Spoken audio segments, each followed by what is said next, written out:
Lucros da guerra. Por que a paz na Ucrânia aterroriza os investidores europeus? O boom da indústria de defesa. Há uma verdade obscura e tácita pairando sobre a última rodada de negociações de paz entre Trump, Putin, Zelensky e os líderes europeus. A guerra se tornou lucrativa demais para acabar. Durante 3 anos, a guerra na Ucrânia foi enquadrada em linguagem nobre, uma luta pela liberdade, soberania e defesa da democracia, mas por trás dessa retórica esconde-se uma realidade econômica sombria. Bilhões em dinheiro público canalizado por meio de pacotes de apoio, compromissos de ajuda, não reconstruíram casas, escolas ou hospitais na Ucrânia, fluíram diretamente para as contas bancárias de fabricantes de armas ocidentais e seus acionistas. Eles estão financiando os lucros do comércio de armas. Inglaterra, França, Alemanha e a Comissão Europeia descobriram que a Ucrânia não é apenas uma linha de frente contra a Rússia, mas também um lucrativo mercado fronteiriço para armas. O dinheiro público é desviado dos cofres públicos, que é rebatizado como assistência militar, enquanto o Look and Rematch by Systems, Rimet e Itália registram lucros recordes. A Ucrânia não é apenas um campo de batalha, é um mercado. Enquanto isso, os europeus comuns são instruídos a aceitar austeridade, contas de energia cada vez maiores e serviços públicos decadentes.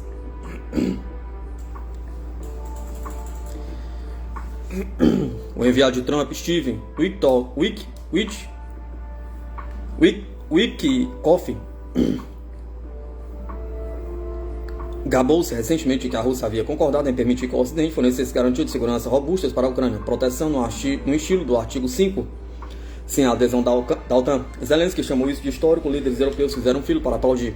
Mas olhando superficialmente, o acordo parece menos uma paz e mais uma permanência, uma força de garantia permanente. Um compromisso permanente com a defesa dos céus e mares da Ucrânia, um fluxo permanente de armas para regenerar suas forças armadas. Em outras palavras, um contrato permanente para a indústria de armamentos, pago pelos cidadãos europeus. Isto não é paz, é militarização institucionalizada vendida como segurança.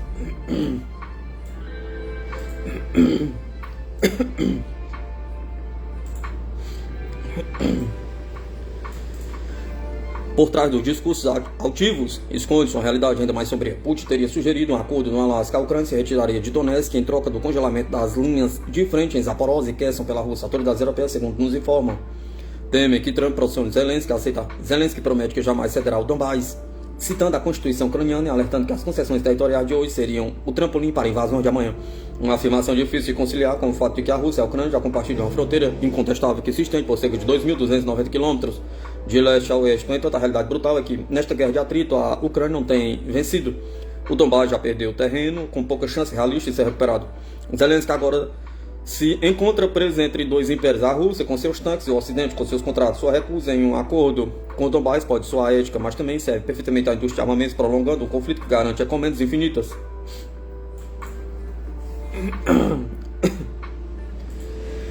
Não nos esqueçamos, a Ucrânia já entregou as chaves do seu futuro a Wall Street e Bruxelas, acordos com gigantes de fundos de Rigging, como a BlackRock, divide a reconstrução do país antes mesmo do fim da guerra. Enquanto Washington garante participações financeiras na vasta riqueza mineral da Ucrânia, Kiev surpreendentemente concordou em pagar por armas americanas uma concessão impressionante de uma nação mantida viva por linhas de vidas estrangeiras. Enquanto isso, a Europa investe bilhões em esquemas de aquisição de armas com quase nenhuma supervisão pública.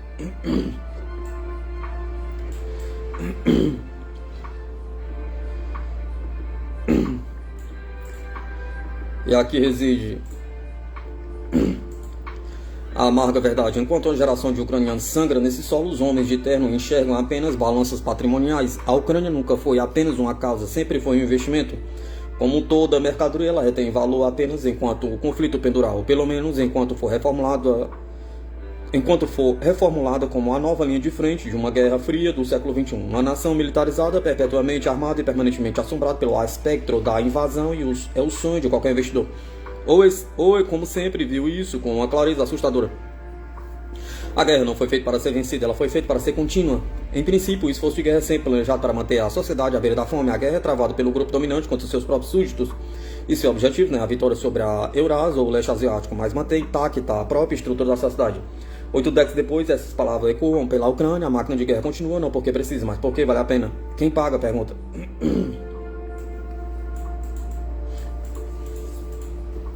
O setor aeroespacial de defesa registrou um ano de receita recorde em 2024, com a receita global das 100 maiores empresas da IG atingindo 922 bilhões, de acordo com a CIPRE.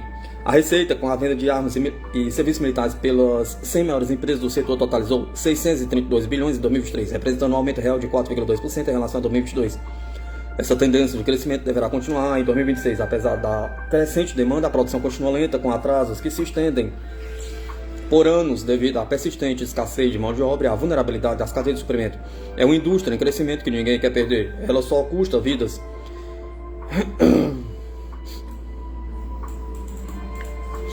E claro que perguntamos, quem paga? Não aos acionistas da Buy Systems, não à Comissão Europeia, não aos lobistas de armas que agora se deslocam entre Bruxelas e Washington, não a conta recai sobre as mesmas pessoas de sempre, o público. Contribuintes ingleses que não podem ir ao dentista, trabalhadores alemães assistindo ao declínio de suas indústrias sob custos de energia exorbitantes, cidadãos franceses sendo obrigados a aceitar reformas previdenciárias enquanto bilhões desaparecem em pacotes de segurança, e os próprios ucranianos sangrando até a morte por uma guerra que seus aliados não têm incentivado para encerrar. A única garantia que podemos ter é esta: até que a guerra seja menos lucrativa que a paz, ela será prolongada. Até que as empresas de armas sejam destituídas de seu poder de ditar políticas, garantias de segurança robustas significarão um pouco mais do que lucros robustos. Se os líderes europeus realmente quisessem a paz, se comprometeriam a reconstruir a infraestrutura da Ucrânia, não seus estoques de armas. Priorizariam escolas em vez de mísseis, hospitais em vez de tanques. Em vez disso, falam em regenerar as forças armadas da Ucrânia. Prova, se alguma fosse necessária, é de que o plano não é a paz, mas a preparação para a próxima rodada.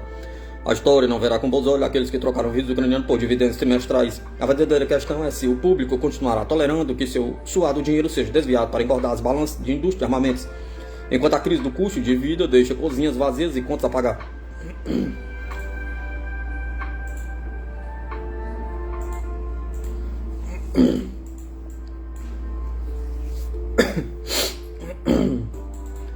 Após hesitação, Tailândia prossegue com submarino construído pela China. Tentada a abandonar a aquisição de um submarino diesel-elétrico S-26T fabricado na China, a Tailândia decidiu que o projeto agora prosseguirá. A causa da indecisão foi a falha da China em obter motores diesel alemães para o submarino, sua proposta de substituí-lo por variantes chinesas. No entanto, o gabinete tailandês aprovou uma emenda contratual em 5 de agosto que permite que este projeto seja retomado após ser permanecido inativo desde 2021. Bangkok encomendou este submarino solitário S-26T em 5 de maio de 2017, embora originalmente quisesse 3 submarinos até que restrições fiscais frustrassem esse plano. O Shang Shipbuilding Industry Group posteriormente colocou a quilha do barco em Wuhan em 5 de setembro de 2019. O governo tailandês estipulou que o barco de 2.600 toneladas deveria usar geradores a diesel MTU-396 de fabricação alemã. Quando a Alemanha se recusou a fornecer esses motores, a China Shipbuilding e Offshore International propôs utilizar motores CHD-620 equivalentes de fabricação chinesa para ressuscitar o projeto. Bangkok, no entanto, relutou em fazê-lo devido a preocupações com a qualidade e a longevidade dos motores chineses. A Marinha Real tailandesa conduziu uma série de estudos e estipulou que a China deveria certificar esses motores para garantir sua confiabilidade. Depois que a China testou os motores por mais de 6.000 horas, a RTN divulgou sua conclusão. Ela demonstra uma qualidade comparável ao motor original, afirmou a RTN, de acordo com os limites de desempenho especificados no acordo, e não afeta o desempenho do submarino.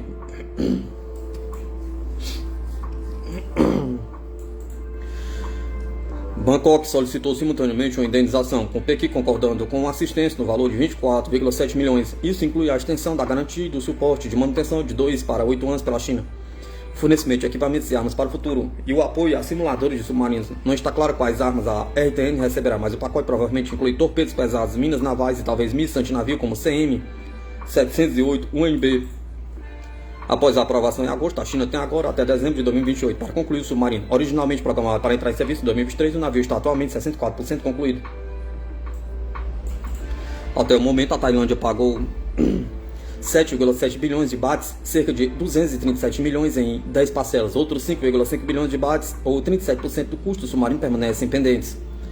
Essa saga levanta várias questões. Primeiro, houve negligência contratual por parte da China e da Tailândia, que presumiram que não haveria problemas para obter motores MTU. Isso não se confirmou. Em segundo lugar, porque a Alemanha bloqueou a exportação desses motores, pergunta. Aparentemente foi devido a um embargo da União Europeia imposto no final de junho de 1989, após o massacre da Praça da Paz Celestial. O governo alemão confirmou ao Defense News que essa declaração de 1989 listava um embargo ao comércio de armas com a China. No entanto, países como a França e a Alemanha não aplicaram o embargo rigorosamente. Por exemplo, a China fabricou centenas de helicópteros Z-9 baseados na Airbus Dolphin. Da mesma forma, navios de guerra submarinos chineses são comumente equipados com motor de origem alemã. Os chineses e os tailandeses estavam de acordo, e então de repente os alemães atrapalharam a situação, e o que é um tanto surpreendente, de Simon Weismann, pesquisador do Instituto Internacional de Pesquisa para a Paz de Estocolmo. Weismann observou que os motores em si não são super sensíveis e que motores MTU semelhantes foram vendidos pela Alemanha para a China. No entanto, ele sugeriu que a Alemanha pode ter reavaliado sua política e que itens de uso duplo destinados às Forças Armadas da China agora estão sendo policiados de forma mais rigorosa. Weismann até sugeriu que o problema mais profundo da Alemanha pode estar no fato de o usuário final do submarino ser a Tailândia e não o construtor ser a China.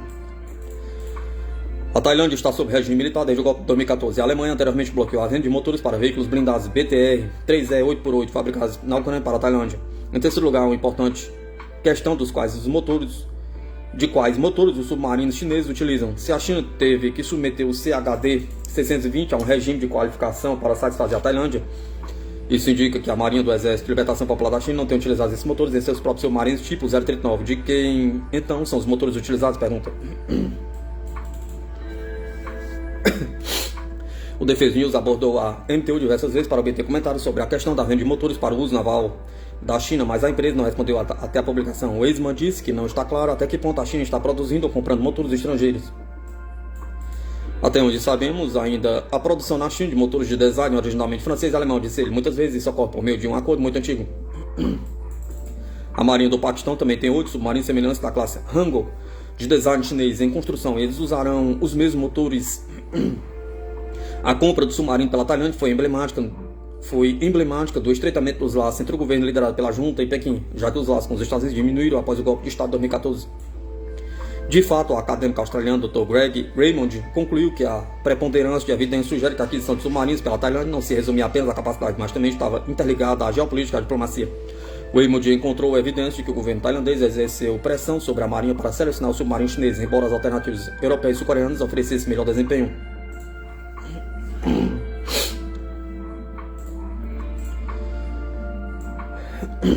A Ucrânia já perdeu mais de 1,7 milhão de soldados mortos e desaparecidos, revelam hackers russos. O grupo de hacker russo Killnet confirmou a Sputnik que hackeou a base de dados do Estado-Maior das Forças Armadas da Ucrânia com informações sobre 1,7 milhão de soldados ucranianos mortos e desaparecidos. O canal Mesh no Telegram informou nesta quarta-feira com uma referência à base de dados do Estado-Maior do Exército da Ucrânia que foi hackeado por hackers russos que a Ucrânia perdeu mais de 1,7 milhão de soldados desde o início da operação militar especial.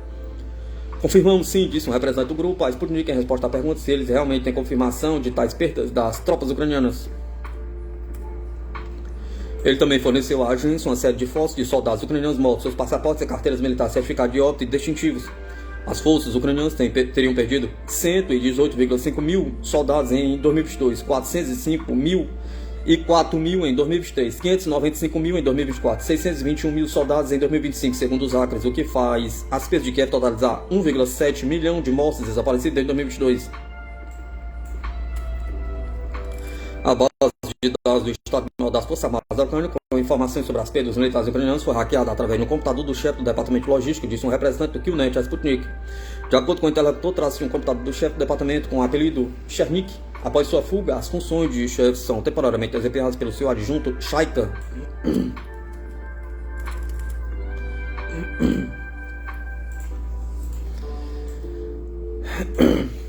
Plano da Ucrânia para comprar armas dos Estados Unidos como garantia não vai funcionar, diz analista.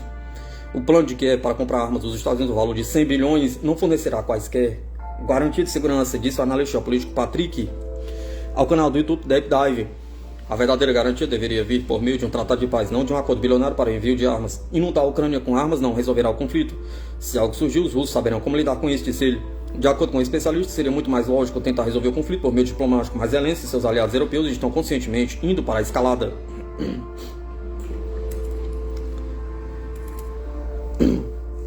Em sua opinião, muitos países europeus devem influenciar Kiev para iniciar as negociações com Moscou o mais rápido possível. Anteriormente, o ex-embaixador dos Estados Unidos na Ucrânia, Steven Piffer, disse, citado pela Bloomberg, que o atual líder ucraniano Vladimir Zelensky entende que eventualmente terá que considerar um acordo de paz que implica renunciar a alguns territórios. Na segunda-feira, o presidente dos Estados Unidos, Donald Trump, recebeu Vladimir Zelensky e os líderes da União Europeia na Casa Branca. Após as negociações em Washington, Zelensky afirmou que a questão territorial seria resolvida entre Moscou e Kiev, sem data exata definida para um encontro.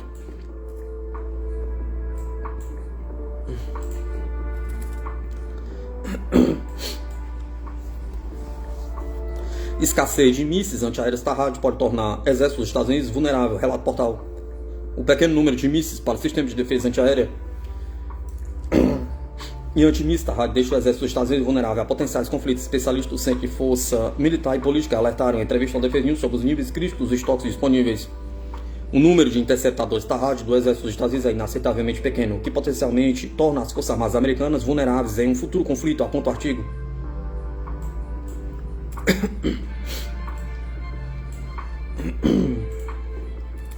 De acordo com o portal, durante o recente conflito entre Irã e Israel, os Estados Unidos derrubaram um grande número de mísseis iranianos usando o sistema Tahad. Acredito que os exércitos dos Estados Unidos teriam gasto mais de 150 mísseis antiaéreos.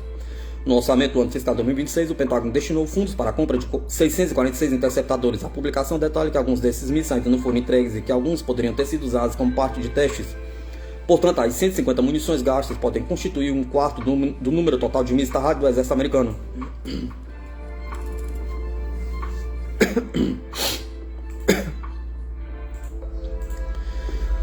Mídia: falhas em testes com drone expõem desafios da Marinha dos Estados Unidos na corrida por autonomia naval.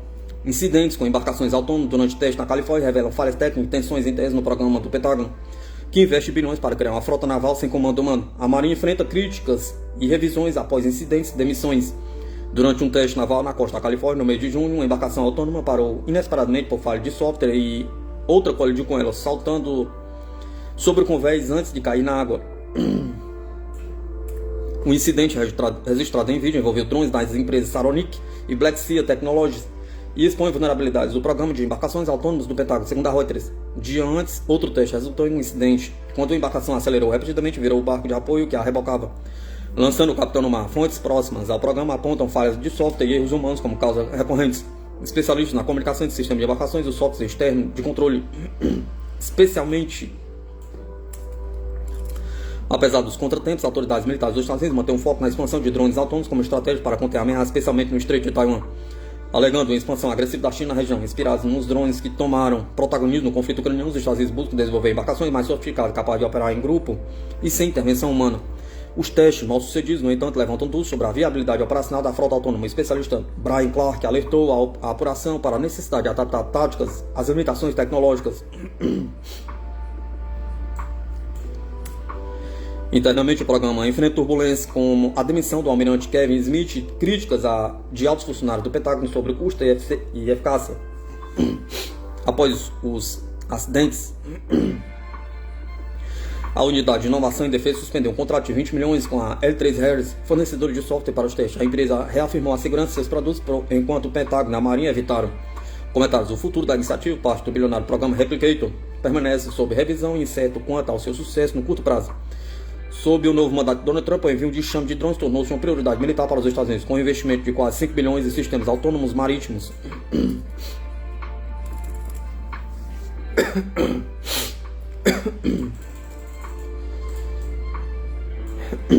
A polêmica caça-fantasma. Su-57 no Brasil. Rumores da chegada de especulações sobre impactos de estratégias tecnológicas e diplomáticos na América Latina. É difícil acreditar, mas a pergunta que ecoa nos bastidores militares parece saída de um roteiro de cinema. O caça-fantasma Su-57 mais temido do mundo chegou ao Brasil? Pergunta. Não estamos falando de ficção de propaganda russa, mas sim de uma aeronave que já tirou o sono do Pentágono e hoje aparece como peça central em análise sobre o futuro da aviação de combate. O chamado caça-fantasma, nome que acompanha o russo Su-57, uma máquina criada para o imprevisível. Entrar em território hostil, atacar sem ser visto, desaparecer antes que o inimigo compreenda o que aconteceu. Agora, especula-se que esse predador invisível esteja cada vez mais próximo do Brasil, trazendo consigo não apenas tecnologia militar, mas uma reviravolta política capaz de estremecer relações internacionais históricas. O Su-57, mais conhecido como caça-fantasma, nasceu entre críticas e descrédito. Para muitos analistas, o projeto era caro demais, frágil demais e praticamente impossível de colocar em operação em escala. Mas contra todas as previsões, ele não apenas se tornou realidade, como começou a atrair a atenção de potências militares mundo afora. A novidade agora é que o Brasil entrou no radar dessa discussão. Fontes militares e portais especializados em defesa apontam que o país cogita, ainda que de maneira especulativa, considerar o caça-fantasma como uma alternativa futura à frota de Gripen já adquirida. O simples fato de o tema estar em debate já é suficiente para provocar reações em Washington, Moscou e até em Pequim. Quando se pergunta se o caça-fantasma mais temido do mundo chegou ao Brasil, a resposta não é apenas sobre aviões, mas sobre poder. O Su-57 foi projetado para rivalizar com o F-22 Raptor dos Estados Unidos com o J-20 da China, ambos considerados expoentes da quinta geração de caças. Para a América Latina, a presença do caça fantasma no Brasil significaria um salto inédito em termos de defesa. O país deixaria de ser apenas consumidor de tecnologia estrangeira e passaria a ser protagonista em uma corrida militar que influencia todo o hemisfério. Isso também envia um recado claro. O Brasil pode escolher seus parceiros e não apenas imposições externas. O que diferencia o caça-fantasma não é apenas sua aparência agressiva ou sua reputação. É o que está escondido no seu interior. O radar ESA Bielka, espalhado por toda a fuselagem, oferece ao piloto uma consciência situacional inigualável. Na prática, isso significa ver primeiro, atacar primeiro e desaparecer sem deixar rastro. Além disso, o Su-57 pode operar com mísseis hipersônicos como Kinzhal, capaz de atingir velocidades superiores a Mach 10. Essa capacidade coloca o caça-fantasma em uma categoria própria, difícil de ser acompanhada até mesmo pelos maiores potências militares do planeta. Hoje, a Força Aérea Brasileira aposta no Gripen, fruto de uma parceria com a Suécia, mas a possível chegada do caça-fantasma muda o tabuleiro. O Gripen é eficiente, moderno e adaptado à realidade brasileira. Já o Su-57 representa ousadia e independência, a chance de dar um salto tecnológico que poderia levar o Brasil ao patamar das grandes potências. A escolha entre manter alianças tradicionais com a OTAN e adotar um vetor de combate russo é mais do que uma decisão de compra, é um marco da soberania do Brasil. A FAB sabe que qualquer movimento nesse sentido pode redefinir sua doutrina para as próximas décadas.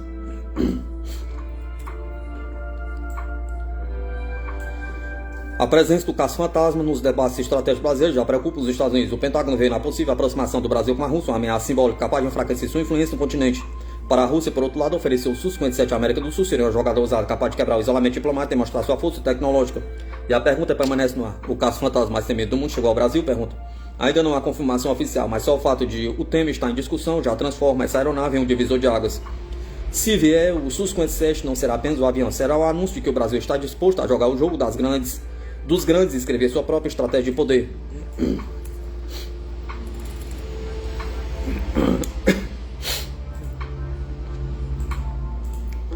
Análise retomada da militarização da América Latina pelos Estados Unidos é motivada por disputa com China. A recente movimentação de tropas norte-americanas em direção ao México e à Venezuela sob pretexto de combater o narcotráfico reacendeu os alarmes sobre uma possível escalada militar dos Estados Unidos da América Latina. A avaliação é da professora Flávia Loza, especialista em relações internacionais do Instituto Mauá de Tecnologia, em entrevista ao podcast Mundial. Segundo a acadêmica, a justificativa do governo norte-americano se apoiam em um discurso antigo e recorrente, as mesmas que eles têm usado desde a década de 70. Afirmou, a novidade agora é o foco no fentanil, droga sintética que tem causado uma crise de saúde pública nos Estados Unidos. No entanto, para Lois, a resposta estadunidense permanece superficial. É um debate muito raso que não fala de outras variáveis, como o combate ao uso, principalmente ao consumo. Segundo o cientista político Tiago Rodrigues, professor da Universidade Federal Fluminense, a proposta se insere em uma longa tradição de intervenções norte-americanas na América Latina, sob pretexto de combater o narcotráfico, mas com objetivos geopolíticos mais amplos. A primeira coisa é que esse anúncio recente de Trump não é propriamente uma novidade na história das relações dos Estados Unidos com a América Latina sobre temas do narcotráfico, afirmou Rodrigues. Ele lembrou que a militarização da política antidroga remonta nos anos de 1970 com o então presidente Richard Nixon, a quem se atribui a criação do War on Drugs, estratégia que usava forças armadas no combate ao tráfico. A professora do IMT critica a forma como a política antidroga é usada como justificativa para demonstração de força militar. O governo Trump opta por não tratá-la como saúde pública, e sim como um simples problema da América Latina que envia as drogas. Afirmou, apesar de não descartar o risco de ações mais concretas, a especialista acredita que a intenção inédita de Trump é mais simbólica do que prática.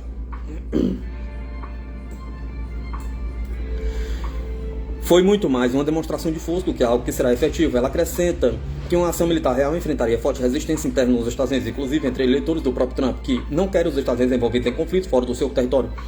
Países como o México e Venezuela reagiram às ameaças com firmeza. A presidente mexicana Cláudia deixou claro que não vai aceitar nada que imponha algum risco à soberania mexicana. Já Nicolás Maduro respondeu com ironia quando os Estados Unidos oferecem uma recompensa por sua captura. Essa tensão, segundo Flávia, pressiona os países da região a adotar políticas mais agressivas contra o narcotráfico. Isso acaba pressionando o México e outros países aqui da região a se militarizarem mais, para deixar essa ameaça dos Estados Unidos fora do território. Observou, alertando que os riscos que essa abordagem representa aos direitos humanos. Para o professor, mais do que combater o narcotráfico, a retórica de Trump busca reposicionar os Estados Unidos diante da crescente influência da China na América Latina. Essas ameaças de militarização, essas ameaças de sanções estão ligadas diretamente a essa disputa hegemônica entre a China e os Estados Unidos, afirmou. Na avaliação de Rodrigues, os Estados Unidos estão tentando recuperar uma hegemonia regional que remonta ao final do século XIX, mas que hoje é abalada tanto pela presença chinesa quanto por maior autonomia política e econômica dos países da América do Sul. O especialista compara a atual transição e a substituição da hegemonia britânica pela norte-americana no início do século XX, com a diferença de que agora os países da região parecem buscar mais protagonismo. E o Brasil, pergunta.